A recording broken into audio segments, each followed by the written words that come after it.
Buenos días, buenas tardes, buenas noches. Sed bienvenidos otra vez a Heavy Metal Coins, el canal para los fanáticos del metal. El tema de este vídeo, que ha surgido de forma un poco improvisada, pues es el tratar de aclarar algunos conceptos que creo que no están del todo bien enfocados.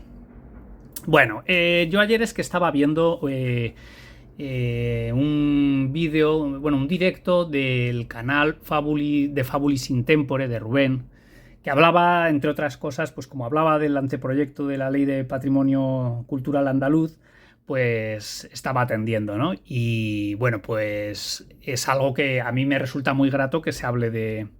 Vamos, grato. Quiero decir que lo veo beneficioso que se hable del tema porque yo lo considero muy, muy grave, ¿no? En numismática activa, pues todos, si nos conocéis, ya sabéis que estamos muy concienciados con este tema, lo creemos muy grave y no creo que seamos ningunos alarmistas. Entonces, que se hable de ello, pues yo lo veo muy bien. Lo veo muy bien, muy necesario, muy necesario. Lo peor que podemos hacer es eludir el tema y pensar que no ocurre nada. Así que fenomenal. Y luego también me han hecho llegar pues que también se habían manifestado en foros mucho sobre el tema y sobre las cuestiones que se plantean y bueno, pues en concreto el Numismática La Dobla pues había hecho comentarios y habían hablado de que, bueno, que en cierto modo había un resquicio de esperanza porque bueno, pues se aludía a un reglamento europeo de exportación y bueno, pues que había un límite de valor, bueno, una serie de consideraciones que ahora vamos a tratar. Y de nuevo, pues debo decir que está fenomenal que se hable del tema. Porque entre todos pues vamos a ir construyendo un poco y a retratar la verdad y la realidad de lo que está ocurriendo, qué es lo que aparece en las leyes y saber a qué atenernos con todo esto. Porque todo esto lo estamos poco a poco conociendo y hay que hablar de ello. Ya sé que es más entretenido, yo querría estar examinando estas monedas, que no he tenido casi tiempo de verlas. Y bueno, pero hay que hacer un pequeño esfuerzo también por hablar de los problemas de la numismática y de los problemas de la afición. Y bueno, pues es bueno que hablemos. Lo que es chocante es que realmente en España la legislación evoluciona poco. Ahora vemos este anteproyecto que es como una pequeña vuelta de tuerca más, pero realmente desde el año 85 tenemos una legislación que tiene los problemas que venimos denunciando ahora para el anteproyecto. Entonces ya digo, el que se hable es lo mejor que podemos hacer. Hay que empezar a romper el silencio y el conformismo. Hay quien pensará que todo esto, que son histrionismos y tal, de verdad. Yo también he ido participando de ir descubriendo esta realidad. Y no tenemos que ser ni abogados, ni jurisconsultos, ni eruditos del derecho, porque nos podemos equivocar, vamos investigando. Entonces, el ir hablando entre todos, ir aportando, yo creo que es lo que va construyendo este conocimiento de la realidad. Ya os digo, es una realidad fea, incómoda. Es mucho más cómodo mirar a otro lado y pensar que no ocurre nada, porque además los cambios van muy despacio. Ya digo, hay que hablar. Yo recuerdo estar oyendo los canales de Damián Salgado, estar escuchando a Óscar, y yo los oía, yo todavía no había participado, yo los oía y pues no sabía muy bien qué pensar porque no conocía el tema. Y un día me dio por investigarlo. Y entonces es cuando yo contacté con Numismática Activa, porque me di cuenta no solo de que tenían razón, sino que se estaban quedando cortos. Porque es que Damián siempre denuncia un camino, una ruta. Él siempre apunta que por este camino vamos a terminar como en Italia. Y yo le doy toda la razón, es que se van cumpliendo todos sus vaticinios punto por punto. Por supuesto, estamos a medio camino. Pero dijo, se creará un cuerpo especializado para tal. En Andalucía lo han creado. Entonces, Mm, hablemos de ello serenamente o si queréis agitadamente, como queráis. Haced lo que os dé la gana.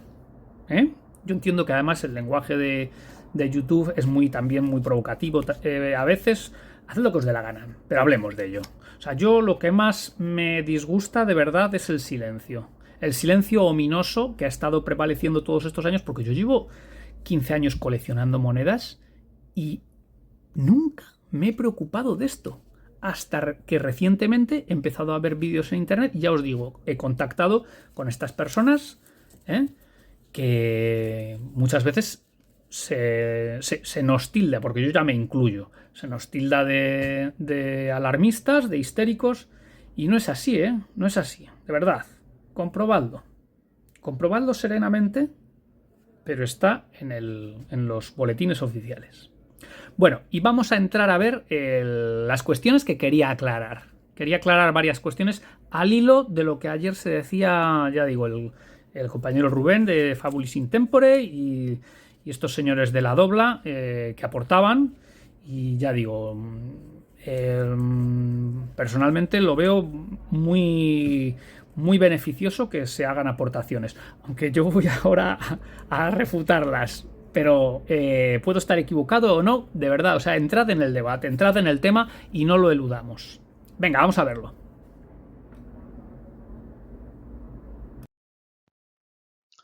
Bueno, primeramente nos vamos a referir al artículo 87 que se ha aludido como salvación. Bueno, el artículo 87 es parte del problema de la indefinición de la ley, del anteproyecto de ley de Patrimonio Cultural de Andalucía. Y es el mismo problema que tienen todas las leyes de patrimonio histórico en todas las comunidades y la ley española también. Bueno, aquí lo que definen es un patrimonio especial, que es el patrimonio arqueológico, protegidísimo. Y lo define como aquellos, nos quedamos con los bienes muebles, de interés histórico. Interés histórico. Susceptibles de ser estudiados con metodología arqueológica. En ningún sitio va a aclarar ni qué es el interés histórico ni qué es la metodología arqueológica, con lo cual no sabemos qué es el patrimonio arqueológico. Nos encontramos con unos términos jurídicos indeterminados. Si pudiéramos conocer el contenido, cómo valorar el interés histórico, tendríamos en parte acotada la inseguridad. Si pudiéramos determinar qué es la metodología arqueológica, también. Y eso es lo que se pide en las alegaciones y eso es lo que debería hacer el Estado. Sospecho que no interesa hacerlo, sino que es mejor este saco sin fondo, este totum revolutum en el que todo puede entrar en patrimonio arqueológico, porque de esa manera todo puede ser directamente declarado por ley de dominio público, eludiendo la expropiación. Ya digo, esto es así en todas las leyes, pero bueno, como estamos hablando del anteproyecto de ley de Patrimonio Cultural de Andalucía, vamos a ello. Esta semana, pues bueno, ha habido bastante debate, lo cual es bastante interesante y muy saludable, porque lo que peor puede ocurrir es que no hablemos del tema y miremos a otro sitio, pero en el debate tampoco conviene que nos hagamos trampas al solitario.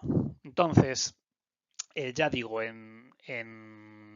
ayer viendo el vídeo de Rubén de Fabulis in Tempore, que lo celebro, que de verdad que se trate el tema, parece muy saludable, ya digo, pues se aludía que en algún foro pues de numismática la dobla pues se había hablado y comentado que bueno, que en realidad había una escapatoria en ese artículo 87 al hablar del interés histórico y al hablar de los bienes arqueológicos y del interés histórico y lo que, bueno, se aludía a una serie de cuestiones relativas pues al reglamento de la Comunidad Europea, de la Unión Europea, 116 del 2009, emitido por el Consejo Europeo, de una serie de cuestiones relativos a anexos, que el Tribunal de Justicia, me imagino que de la Unión Europea, claro, había un precedente, que si las monedas, que si unas partidas, que si tal, que si cual, que si no sé qué. Y en resumen, había gente que trataba de encontrar el consuelo de que al final, pues que no pasa nada, que no se refiere ese artículo a nada porque hay una serie de reglamentos, de leyes, de disposiciones, donde sí que se aclara que bienes son patrimonio arqueológico y que bienes no lo son. Entonces se llegaba como una especie de consuelo de que, bueno, que las monedas, mientras no superen 50.000 euros, por toda esta serie de razones muy crípticas, pues que no hay que preocuparse. Bueno, pues lo siento, pero no es así. No es así, vamos a verlo por qué. Mirad, el reglamento que se alude del Consejo de 18 de diciembre de 2008 es relativo a la exportación de bienes culturales, pero lo que regula son los intercambios con terceros países, es decir, la salida de patrimonio histórico de la Unión Europea, y es una especie de armonización. Pero no prejuzga la definición que los estados puedan hacer de los bienes con categoría o con rango de patrimonio nacional. Habla de patrimonio nacional, está hablando de la protección del patrimonio histórico. Porque la Unión Europea lo que quiere es limitar y armonizar el comercio, y sobre todo el comercio interno, etcétera, etcétera. Habla del artículo 30 del Tratado de la Constitución de la Unión Europea, de la Comunidad Europea, que, bueno, pues está hablando de limitar la circulación de bienes y tal, pero ya digo, este reglamento es de la salida de la Unión Europea. Pero si leemos el reglamento ya en el artículo 2, ya dice que de todas formas, y todo lo de los anexos y tal, son las categorías en las que iguales caen todos aquellos bienes que vayan a ser exportados, ya digo, fuera de la Unión Europea, etcétera, etcétera. Pero deja mucha libertad a los estados, como es lógico. Y en concreto el artículo 2.2 de este reglamento dice que de todas formas que la autorización de exportación podrá ser denegada por los estados amparados en la legislación protectora del patrimonio nacional de valor artístico, histórico, arqueológico de dicho estado miembro. Es decir, que el reglamento no tiene validez si los estados quieren establecer una protección mayor para los bienes históricos y del patrimonio histórico, cultural o como se quiera denominar. O sea, los estados son soberanos para establecer todas aquellas protecciones que quieran para su patrimonio histórico. Es decir, este reglamento no nos incumbe en cuanto al patrimonio histórico, porque la regulación de qué es patrimonio histórico está en la ley de 1985 en toda España, y en cada comunidad autónoma sus regulaciones autonómicas. Como decía el otro día en el vídeo, un poco de broma, pero es cierto, realmente la ley de patrimonio histórico español, el verdadero lugar donde está plenamente vigente sin otra limitación y sin compartir competencias es, o sea, el patrimonio histórico español solamente tiene plena vigencia en Ceuta y Melilla. Bueno, esto es una pequeña broma.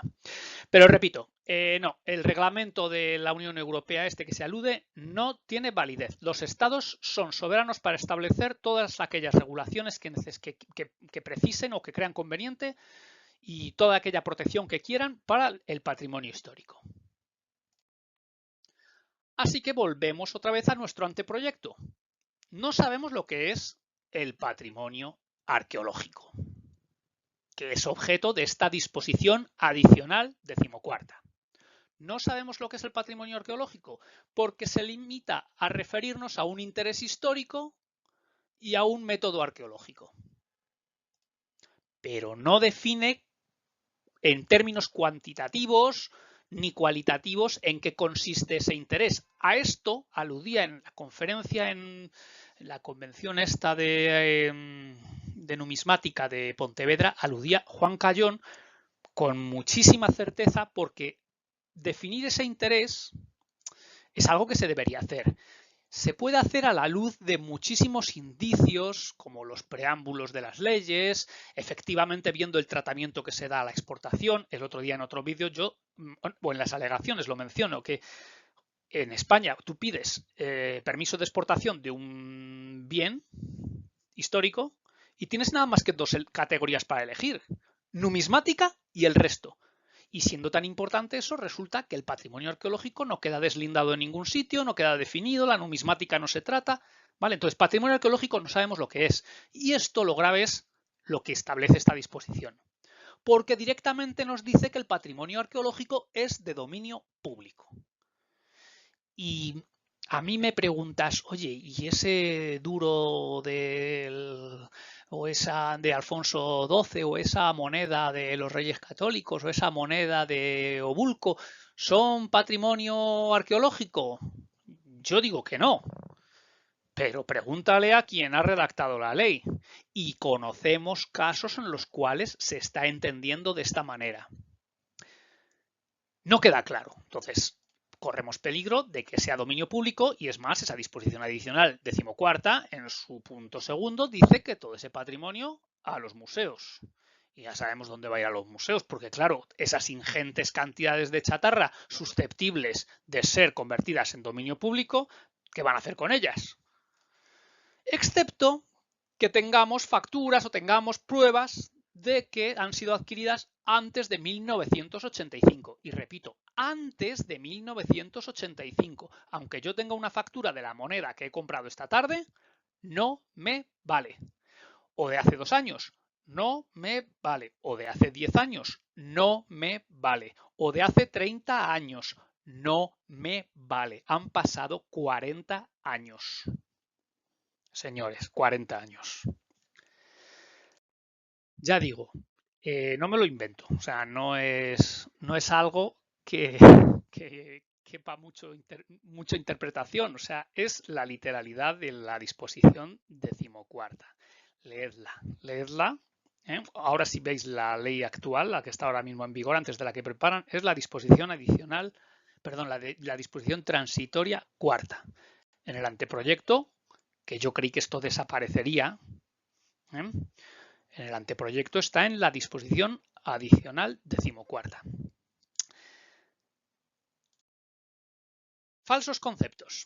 Ya digo, olvidaros de querer buscar el consuelo en normativas de exportación, en normativas fiscales, en normativas de...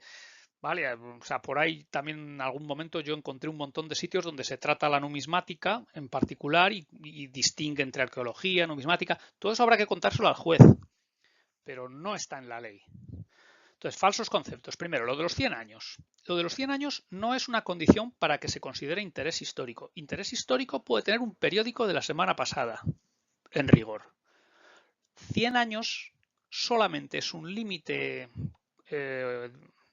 establecido porque a partir de 100 años es lo que requiere permiso de exportación. Menos de 100 años puede ser patrimonio histórico, puede ser patrimonio arqueológico, puede ser dominio público. Pero menos de 100 años no pasa nada si lo exportamos sin permiso. Nada más que eso. Lo de los 50.000 euros que no pasaba nada o qué tal, no sé por dónde ha aparecido exactamente, no es ningún límite. El valor histórico no depende del valor económico. Lo dicen así además todos los preámbulos de todas las leyes de patrimonio. Los preámbulos lo que establecen es la intención del legislador de proteger todo, sin importar su valor económico, ni su antigüedad, ni... No, quieren proteger todo. Y en esa audacia de quererlo proteger todo está una debilidad, porque efectivamente no va a ser posible proteger cosas que no merecen protección y que son absolutamente triviales. El valor histórico no sabemos de qué depende. Ese es el problema. Y estos 50.000 euros sí que son importantes, porque lo que sí que ocurre es que si nosotros cualquier cosa la exportamos sin permiso, sí que los 50.000 euros es un límite para marcar lo que es delito o una simple infracción administrativa por no pedir permiso de exportación. Si exportamos un bien con valor de más de 50.000 euros, eso es delito de contrabando. Código penal. Si es menos de 50.000 euros, estamos contraviniendo la ley, nos pondrán una multa, nos incautarán el bien, etcétera, etcétera, pero no es delito. Bueno, todo esto, como veis, esos términos jurídicos indeterminados provocan inseguridad jurídica muy grave porque no sabemos a qué atenernos. A mí sí me lo dicen claramente. Está prohibido coleccionar monedas antiguas. ¿Puedo estar de acuerdo o no? ¿Puedo protestar o no? Pero tengo muy clara la norma. Pero si me dicen, en el patrimonio arqueológico es cosas con interés histórico que puedan ser estudiadas con metodología arqueológica. Y digo, ¿y eso qué es? La gallina, la patata, ¿qué es eso? No dice nada. Entonces, no sabemos qué va a decir un juez si tuviésemos un conflicto con el Estado. No lo sabemos porque el juez no aplica la lógica ni aplica la... No, el juez aplica la ley. ¿Y qué dice la ley? No lo sabemos y el juez no lo sabrá. Y la jurisprudencia que hay es muy fea. Es muy fea. Y no podemos buscar jurisprudencia en tribunales europeos que hablen de exportación de bienes que vayan a terceros países. No, porque tenemos que buscar jurisprudencia dentro de nuestras fronteras aplicando la ley de protección del patrimonio histórico de cada comunidad autónoma. Y en Andalucía lo llevamos crudo. El juez, como no sabe, pedirá ayuda a un perito. Peligro, porque los peritos académicos generalmente son precisamente las corporaciones interesadas que han redactado esta ley de forma poco precisa y de forma interesada. Esto es una opinión mía. Es una opinión mía, pero la experiencia demuestra que algo de eso hay. Y los peritos, cuando los jueces llaman a arqueólogos, cuando no hay más que ver sus declaraciones en los congresos, qué es lo que opinan los arqueólogos de todo esto y de lo que es coleccionar moneda antigua, de lo que es coleccionar antigüedades. Y por último, que nadie se conforme. O sea, como tengas que ir a juicio, estás jodido. O sea, estás jorobado porque primero, de momento tus bienes cautelarmente son de dominio público. En el juicio se pueden tomar medidas cautelares y lo normal es que tu colección sea confiscada y custodiada y depositada en alguna entidad pública o en alguna dependencia que esté a buen recaudo. ¿Vale? Segundo, te vas a tener que buscar un buen abogado, y creo que hay muy pocos que entiendan de patrimonio, porque a lo mejor un abogado te puede resolver una herencia, te puede resolver un tema tributario, te puede resolver, pero de estas cosas va a ser difícil que conozca bien los vericuetos estos pero bueno, lo sabrá seguro. O sea, hay gente pato, como dice aquel. Entonces, te tendrás que buscar un abogado, te tendrás que buscar un procurador, probablemente necesites algún perito. Los juicios tardan años, puedes ganar, puedes perder, porque ya digo, si la ley fuese segura, fuese certera, pues tú sabes a qué atenerte. Y entonces cuando vas al juez, sabes lo que va a decir el juez más o menos. Siempre hay una cierta incertidumbre, unas justificaciones, etcétera, etcétera. Pero en este caso es que no tenemos ni idea de lo que puede decir el juez, porque el juez dirá lo que aconsejen los peritos. Y ahí está el prestigio de los peritos, etcétera, etcétera. Y claro, en numismática no hay demasiada titulación que acredite solvencia científica, técnica y de conocimientos. Un arqueólogo puede ser muy mal arqueólogo, pero tiene una titulación que acredita que ha pasado por la universidad o por la escuela que sea y tiene un título y ha pasado unas pruebas, una selección, hay un control de calidad que puede asegurar, pues bueno, ciertos conocimientos o por lo menos que en cierto momento ha pasado ciertas pruebas. Pero en el caso de los numismáticos en España, pues no hay ninguna titulación, no hay nada que pueda acreditar que alguien sabe de lo que está hablando. Hombre, el prestigio, pero en fin, bueno, que mal, que ir a juicio es mal, es ya estar jorobado. Y bueno, pues esto es lo que hay. Bueno, y eso era un poco lo que quería hoy contar. Así que nos despedimos de aquí, de todos, los amigos Treboniano, Volusiano y un servidor. Adiós, amigos. Seguiremos hablando. Venga, adiós.